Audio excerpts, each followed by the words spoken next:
very strong statement out of Russia today, and it looks really bad for WNBA star Brittney Griner. It certainly does. Over this whole thing. Okay, they're irritated over it. I mean, they came out, they were talking about, and they let you know very clearly where Brittney Griner stands right now.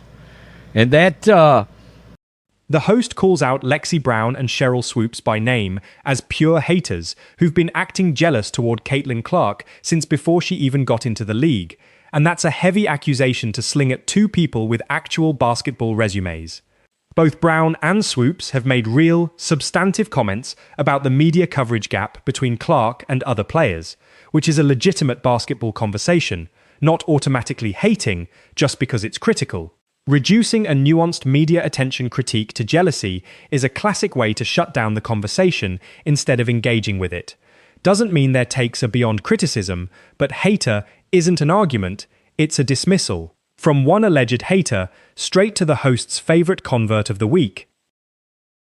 CERN, Russian aid declares, and this is an update, an aide to Russian President Vladimir Putin said Sunday that WNBA star Brittney Griner's release is not imminent.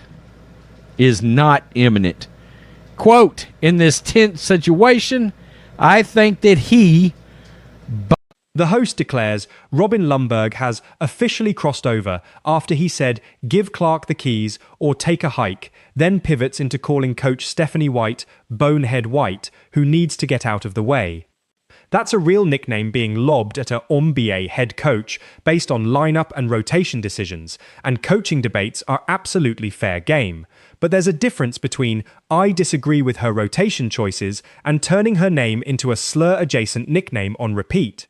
Stephanie White has a long coaching resume, including a WNBA Coach of the Year award earlier in her career, so dismissing her as clueless because of one stretch of games is skipping over a lot of context. Speaking of context, let's get to the moment that's actually driving this whole video.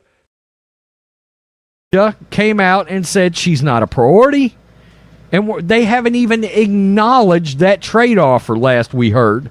Not even acknowledged it. In this tense situation, I think that Biden is thinking first and foremost about the upcoming midterm elections, said Yuri Yuskakov on state-run TV program Moscow Kremlin Putin. Here's the soundbite the title's built on. Courtney Williams saying flat out she's cold for real about Caitlyn Clark after initially hyping up her own teammate Olivia Miles. That shift, starting with Olivia's the rawest rookie I've ever seen, and then course-correcting to, wait, Caitlyn Clark is like that too, reads as genuinely unscripted, and that's exactly why it's resonating. Williams isn't the first player to publicly credit Clark's talent, but coming from someone who plays against her regularly and isn't shy about trash talk in general, the compliment carries real weight. It's a good moment. The question is what the host does with it next. Arrange a swap to free her, this is USA Today, have been hampered by historically poor relations with Russia. Biden said he would be willing to discuss Griner's case with Putin at next month's Group of 20 meeting in Indonesia.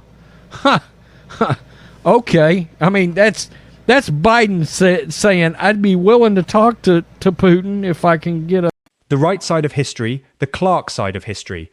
That's the framing the host lands on, right after saying Stephanie White has no clue what she's doing and is in over her head. Turning a managed coach's game management decisions into a binary with Clark or against Clark loyalty test isn't really basketball analysis, it's fandom dressed up as one.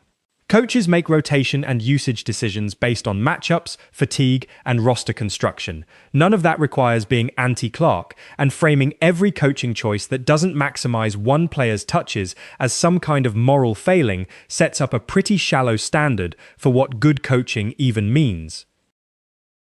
Is irritated over this whole thing. Okay, they're irritated over it.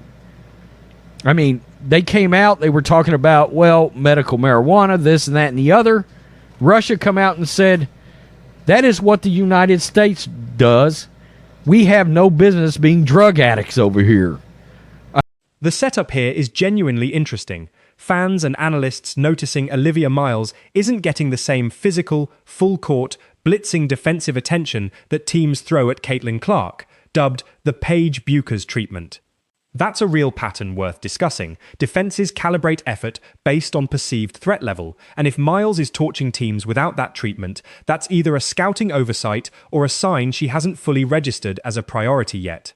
Either read is a legitimate basketball conversation about how quickly defensive schemes adjust to rookie production, which is more interesting than most of what follows in this video. States, at least I hope she does. Peace, I'm out. Till next time. Thanks for watching the show. Be sure to like, comment, and subscribe. Be sure to tune in next time on Black and White Sports. Robin Lundberg's actual quote is simple. Give Caitlyn Clark the keys, take credit, or take a hike.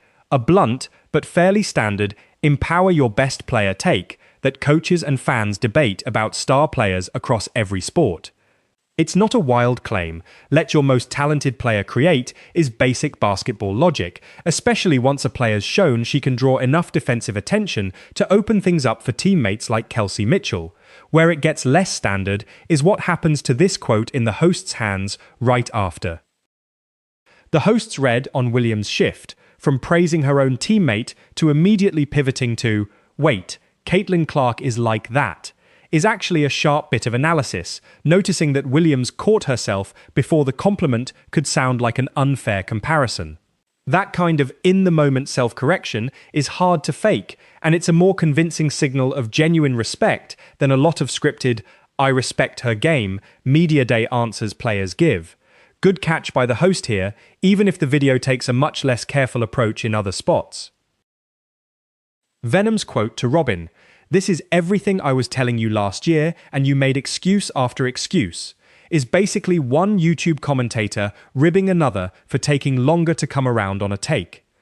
That's low-stakes creator rivalry stuff, entertaining if you follow this specific corner of WNBA YouTube, but it's worth remembering this is commentary about commentary, two content creators debating each other's prior takes, several steps removed from anything happening on an actual basketball court. Well, we've got a Brittney Griner update, and it is a big one, and it is disastrous news for Brittney Griner. This comes directly from one of the aides, direct aides to Vladimir Putin, and they let you know very clearly where Brittney Griner stands. Natalie Nakase, reportedly having Miles guarded with something like 25% of the Clark treatment, and Miles struggling in the fourth quarter against Washington, is a genuinely useful data point for the earlier defense conversation. It suggests that when teams do ramp up defensive pressure on Miles, even partially, it disrupts her rhythm. That's a small sample, one game, so it's worth being careful about overreading it, but it's the kind of in-season adjustment worth tracking over the next several games to see if it becomes a league-wide blueprint. CERN, Russian aide declares, and this is an update, an aide to Russian President Vladimir Putin said Sunday that WNBA star Brittney Griner's release is not imminent.